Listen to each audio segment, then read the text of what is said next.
YouTube. In this video, we'll be taking a look at how to turn on swipe gestures for the Samsung Galaxy S26 Ultra. This will work for the S26 Ultra, S26, and the S26 Plus as well. If you like this kind of content or find this kind of content helpful, leave a message down below. Don't forget to subscribe, and thanks for watching. So if you want to turn on swipe gestures for your S26 device, thankfully it's pretty easy to do so.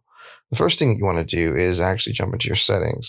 Once you're in your settings, you can scroll down and you want to look for display. And then from there, what you want to do is hit display.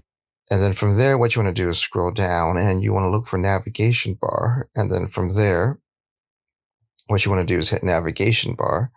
And then from there, you can hit swipe gestures and you'll be able to enable swipe gestures.